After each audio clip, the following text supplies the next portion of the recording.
비판은 나에게 돌아오는 화살입니다. 로마서 14장부터 16장을 읽습니다. 공동체는 다양한 사람들로 구성되어 있습니다.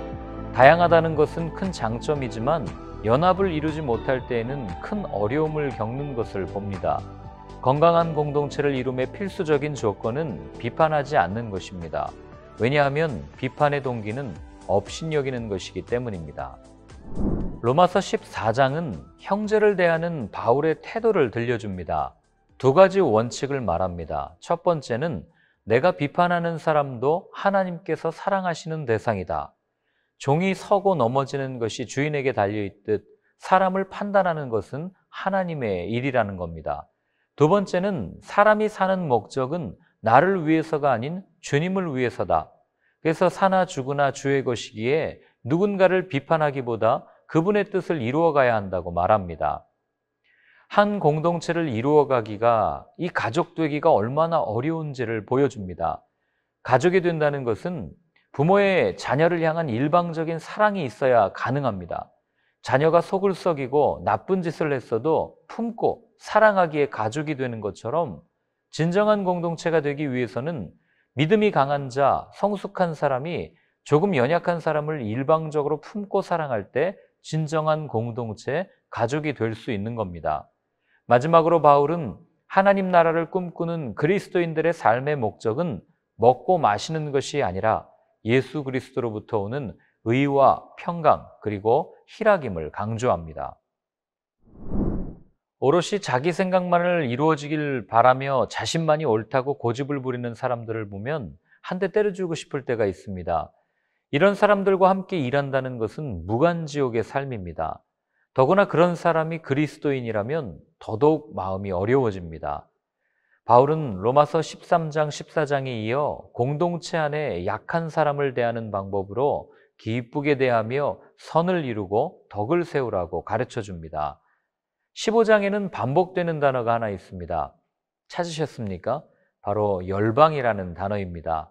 이 열방이라는 단어를 반복한 데는 다 이유가 있지 않겠습니까? 바울은 열방을 반복적으로 사용하므로 복음은 장소와 시간, 특정 계층 등 누구에게도 갇히지 않고 전해져야 하며 교회 공동체에는 어떤 차별도 있어서는 안 된다는 것을 알려줍니다. 그리고 학자들은 당시 로마 교회에 바울에 대한 오해가 있었던 것으로 추정합니다. 유대인인데 이방인을 위하는 척 하느냐라는 이 오해 같지 않은 오해입니다. 이런 오해에 바울은 이렇게 답합니다. 이 은혜는 곧 나로 이방인을 위하여 그리스도 예수의 일꾼이 되어 하나님의 복음의 제사장 직분을 하게 하사 이방인을 제물로 드리는 것이 성령 안에서 거룩하게 되어 받으실 만하게 하려 하심이라. 이 은혜는 곧 나로 이방인을 위하여 그리스도 예수의 일꾼이 되어 하나님의 복음의 제사장 직분을 하게 하사 이방인을 제물로 드리는 것이 성령 안에서 거룩하게 되어 받으실 만하게 하려 하심이라. 자신이 누구인지 자신의 정체성을 확인해 줍니다. 이어 로마에 가고 싶은 자신의 이 속마음을 표현합니다. 로마서 16장에서 말하는 바울의 동역자들은 그를 위해 생명도 내어주고 자리도 내어줍니다. 어떻게 이런 관계가 될 수 있었을까요? 바울이 생명을 다해 그들에게 복음을 전했고 또한 바울이 그들을 전심으로 섬겼기 때문입니다. 함께 울고 함께 웃었다는 말입니다. 바울이라고 그들과 갈등이 없었겠습니까?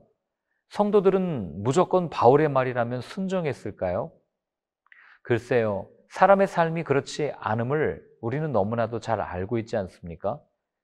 바울은 그 갈등을 회피하지 않고 말씀 안에서 갈등을 풀어갑니다. 그 증거가 바울이 소개하는 동역자들입니다. 복음을 전할 때 자신을 도왔던 사람들을 한 명 한 명 소개합니다. 잘 도운 사람들만 있었을까요? 공동체를 어렵게 만드는 이들을 자기 배만 섬기는 사람이라고 평가한 후에 그들에게서 떠나라고 권면합니다. 마지막으로 바울은 편지를 대필해 준 더디오를 소개하며 이 긴 편지를 정리합니다. 이 시대의 가장 큰 문제 중 하나는 소망을 잃어버렸다는 겁니다. 누구도 소망을 이야기하지 않습니다. 소망을 말하면 오히려 세상 물정 모르는 사람 취급받습니다. 소망을 잃은 현대인은 심각한 정서적 장애를 앓고 있습니다. 어떤 기쁨도 삶에 대한 의욕도 없습니다. 치명적인 질병입니다. 소망은 사람 안에서 솟아나지 않습니다. 셈이 없기 때문입니다. 소망은 오직 하나님의 약속으로부터 시작됩니다. 서로가 서로를 품고 용납하며 살아갈 때 유대인과 이방인이, 이스라엘과 온 열방이 하나 되어 구원받는 하나님의 소망, 이것이 로마서가 들려주는 소망의 약속입니다.